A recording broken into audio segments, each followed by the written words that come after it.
Hey everybody, this is TJR. Recently, myself and Robert Kinsler shot an episode of Music Worth Buying where we discussed the latest album by Elvis Costello. Earlier this week, I posted that video on YouTube and scheduled it for release later in the week. Within less than 30 minutes of it uploading, we got a copyright flag from Universal Music Group. In their flag, they said that we could post the video, but that we could not monetize it. Now, some of you may remember that a while back something very similar happened, or I should say actually the exact same thing happened with one of our episodes when Robert reviewed the latest album by the Gorillaz. Universal Music Group once again said that we could not monetize the video. Now, YouTube/Google gave us the option of having the songs removed from the upload, which they did on their end.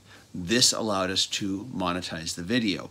But when the video played, of course, and we previewed the Gorillaz track, all you heard was dead silence.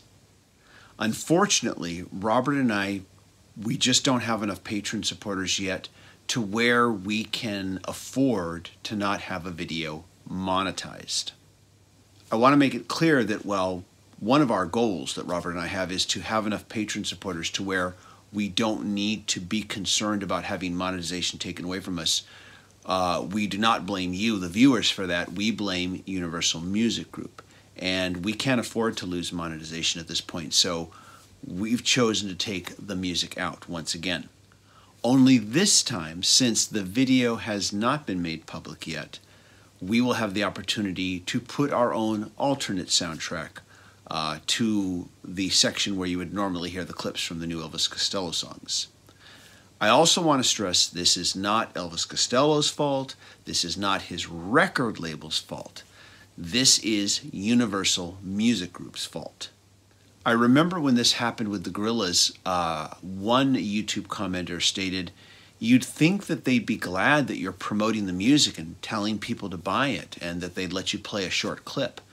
And I'm sure the artists are glad that we do this, and I'm sure that their record labels are glad that we do this, because the record labels spend a lot of money trying to get people to play the music. They spend a lot of money on advertising and promotion, trying to get radio stations and music bloggers and college stations to play their songs. So I'm sure they're more than happy to let Robert and I play a 25-second clip, which is all we ever play. And we do that because we're trying to avoid copyright flags, and by and large that works. But I'm sure they'd be grateful to have us play a 25-second clip and would probably say, hey, play more if you want, because we are promoting their music and we're trying to encourage people to purchase it. But unfortunately, Universal Music Group, which is a gigantic worldwide publishing organization, has just put up some very strong filters stopping anybody from putting anything up that has to do with any music that they control.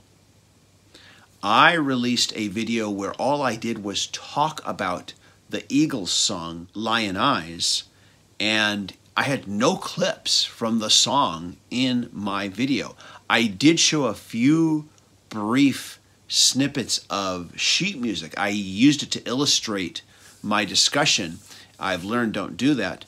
It took me a couple months to get that video reinstated. When they filed a claim, I, instead of disputing it, went directly to Universal Music Group. I spoke to some very nice people who helped me. It took a couple of months of back and forth, trying to get someone to look at the video and realize that, hey, all he's doing is talking about the song. He's not even playing any of it. Finally, I got the video reinstated, and they took away the copyright claim, and then I made it publicly available again. I don't think that Universal Music Group is necessarily evil. They are just simply too big, and they are in their attempt to protect the works that they are assigned to protect. they go overboard and they keep people from helping to promote the artist's work that they're supposedly protecting. So that is why when you watch the next episode of Music Worth Buying, unfortunately, while we will get to talk about the new album by Elvis Costello, when it comes time to play the clips, you're going to have to listen to an alternative soundtrack. Just wanted to give you all a heads up about this, and please share your thoughts. And also, if you really want to try to get the attention of Universal Music Group, please share this video. And maybe, somebody in a place of authority will catch wind of this and say, hey, maybe we're going a little overboard here. Maybe we need to take a little bit of human interaction on this and not just let robots decide what gets copyright flagged and what doesn't. As always, thanks everybody for watching. We appreciate your support. Be sure to click like and subscribe, and be sure to click notifications so you can know when we release new videos.